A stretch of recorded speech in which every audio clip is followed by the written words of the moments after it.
Like I from what I remember in previous interviews, didn't you relocate to Florida just to pursue wrestling? Yes. So 5 years ago, I moved to Orlando with nothing but a Nova and a dream. I left my career job as a former EMT behind in the medical field. And the last few years, it was really picking up. Like I said, last year alone, I wrestled in 3 different countries. I went to London, South Africa, Panama. I was just picking up my experience and just building my abilities all over the place. And then, yeah, this year really slowed things down, but I don't think it didn't stop me in any way.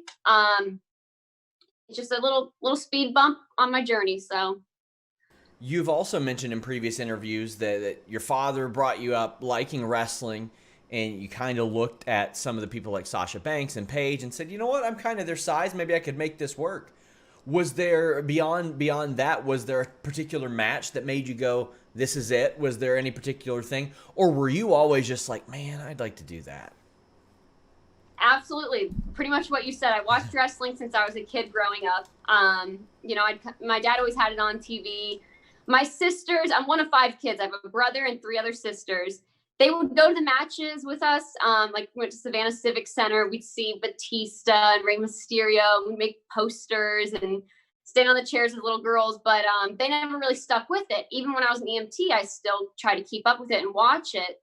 And I saw these beautiful young women that weren't the size of China. And they were wrestling. I was like, oh, wow. So, I watched Trish Stratus, Victoria Lita, but they're still much bigger than me. And they inspired me. And I was like, you know what? I've always wanted to do this. I want to pursue modeling. I want to chase everything I can with my American muscle car. I want to do all kind of other things in pro wrestling. And I moved to Orlando with a Nova and a dream. So what kind of emotions go through your head when you're doing that? That's a huge move from the Northeast to Orlando, Florida. How Um, are you ever scared? I mean, that's got to be a bit intimidating at times. Oh yeah, I moved here to Orlando completely alone. I had no friends, no family, literally just me and my Nova. I came here to pursue professional wrestling. The first year was extremely hard on me. Not to mention just like emotionally, mentally, starting over, starting new, but physically, I'm beating the hell out of my body in a sport I've never done before. I was an EMT taking care of people that would get paralyzed. Now I'm the one risking myself and could get paralyzed. It was like scary, and it takes a lot of determination and a lot of drive when your neck hurts so bad you can't move some days. You just keep pushing through and keep pushing through until you become, you're not playing wrestler, you become a wrestler. You learn real technique, the same MMA moves. I'm really into catch as can wrestling and Yeah. learning all that style. Yeah, that's me 100%. So I like to really learn my craft. And yeah, it was extremely hard, but it was well worth it. You'd mentioned being an EMT. I had heard stories like from Cowboy James Storm about how he'd be wrestling Cassidy Riley, who was an EMT. Somebody would have a heart attack, and he would go stop the match, tend to them, and go back and wrestle. Have you had any sort of close calls at a wrestling event where you're like, am I going to have to bust out some skills here?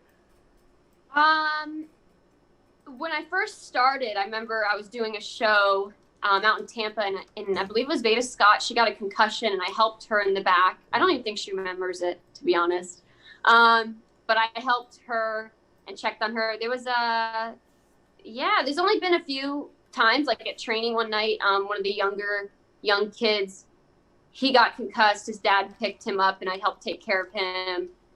There's been a little bit of accidents here and there. This is a dangerous sport, and people think everyone can do it or anyone can. It's like you need to be physically and mentally equipped for this. So not everyone can do this. But as far as I want to say, knock on wood, like I haven't had to do anything too crazy. So I like safeties first. That's going from one really demanding, mentally, physically draining job to another. Did that type of dedication prepare you at all for wrestling and what you were going to go through? I think so, absolutely. With my basic life support and my experience in the past, me wrestling, like I'm always aware of neck injuries. You can get paralyzed. There's so much that can happen. And like I said, the catch wrestling, it's easy to snap or break a limb. It's not that hard to pop a rib, just the certain technique. So when someone's doing that to me, I know how to position my body and make sure that doesn't happen to me and not put myself in that situation. But Yeah, absolutely. I mean, I've got some friends who do that, and I constantly hear about the long shifts. And really, a lot of times it's a thankless job. I mean, you're out there taking care of people, saving lives, doing all that. How did you feel making that transition? Because I'm sure you put in a ton of work just to get to where you were as an EMT. I did. I went to college and I went to school. I paid all this money for certifications. I had my dream job. You're right. I used to work 24-hour shifts, 36-hour shifts straight, no sleep.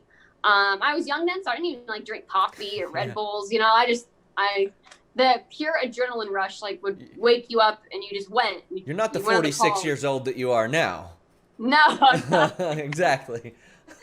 Um, yeah, so I loved it. It was an amazing experience. I actually still have patients nowadays that will check on me on Facebook and check in, and they still follow my journey. Like the firefighters, my partners I used to work with, they all check on me and they are so proud of me and they still follow my journey. And it's been good. And like, yeah, it was crazy leaving a career job like that behind for something like pro wrestling that's not guaranteed. But I'm not giving up and I'm working my ass off for that TV contract. But yeah, I just don't want to settle and I want to make sure that people know I'm valuable.